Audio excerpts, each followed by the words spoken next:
നട്ടപ്പാതിര 2 മണിക്ക് സ്കൂട്ടറും കയറി ഞങ്ങൾ ഒരിടം വരെ പോവുകയാണ്. ഞങ്ങൾ 3 ചിമിട്ടുകളാണ്, വേറെ ആരുമില്ല. എങ്ങോട്ടാണെന്നുള്ളത് വഴിയെ നിങ്ങൾക്ക് മനസ്സിലാവും. ലൈറ്റൊക്കെ കാണുമ്പം തന്നെ വരിയുന്നില്ലേ. ഞാൻ കണ്ണൂരായതുകൊണ്ട് തന്നെ തെയ്യപ്പറമ്പിലോട്ടാണ് ഞങ്ങളെ യാത്ര. എത്തിയപ്പം ഗുളികൻ തെയ്യത്തിൻ്റെ ആട്ടായിരുന്നു അവിടെ ഉണ്ടായിരുന്നത്. അത് കഴിഞ്ഞിട്ട് അതിന് മുടി വയ്ക്കുന്ന കാഴ്ചയാണ് നിങ്ങൾ കാണുന്നത്.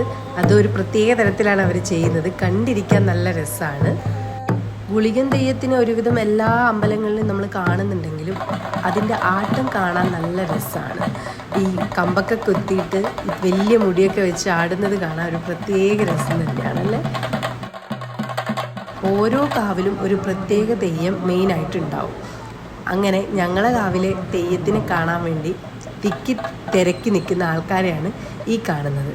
കുറച്ച് കഴിഞ്ഞപ്പോൾ ലൈറ്റൊക്കെ ഓഫാക്കി ചൂട്ട് കത്തിച്ചിട്ട് ഒരു തെയ്യം അങ്ങ് പുറത്ത് വന്നു. അതാണ് കാളഭഗവതി. ദുർഗാദേവിയുടെ രൗദ്രരൂപത്തിനാണ് നമ്മൾ കാളരാത്രി എന്ന് പറയുന്നത്. അപ്പം പണ്ട് രക്തബീജം എന്ന് പറഞ്ഞൊരു അസുരനുണ്ടായിരുന്നു.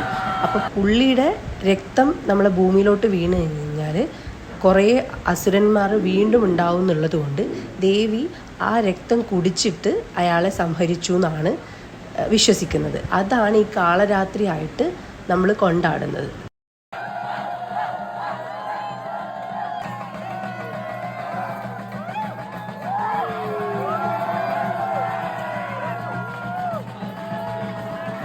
ഒരു തെയ്യത്തിനെ കാണാൻ വേണ്ടിയിട്ട് ഇത്ര ആൾക്കാർ തിക്കും തിരക്കും കൂടി കാത്തിരിക്കുന്നുണ്ടെങ്കിൽ അത് അതിൻ്റെ ഭംഗി കൊണ്ട് തന്നെയാണല്ലേ. ഈ ഭഗവതി എഴുന്നള്ളുന്നത്, ആ ചൂട്ടും കത്തിച്ച് എഴുന്നള്ളുന്നത് കാണാൻ പ്രത്യേക ഭംഗിയാണ്. അതുകൊണ്ട് തന്നെയാണ് ഇത്ര ആൾക്കാർ ഇവിടെ നിൽക്കുന്നത്. എഴുന്നള്ളത്ത് കഴിഞ്ഞ് കഴിഞ്ഞാൽ പിന്നെ ലൈറ്റൊക്കെ ഇട്ട് ദേവി ഫുള്ള് ഓട്ടപ്രദക്ഷിണമാണ്. കുറേ കുട്ടികൾ പുറകെ നടങ്ങുന്ന കൂക്കി വിളിക്കുന്നുണ്ട്. ദൈവം ഓരോ ആൾക്കാരുടെ അടുത്തോട്ട് ചെന്ന് പേടിപ്പിക്കുന്നുണ്ട്.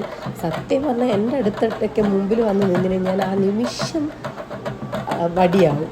ഇതിൻ്റെ മുഖത്തെ എഴുത്ത് കാണാൻ എന്ത് ഭംഗിയാണെന്നറിയാം. നമുക്ക് അടുത്ത് നിന്നാൽ നമുക്ക് ശരിക്കും പേടിയാവും.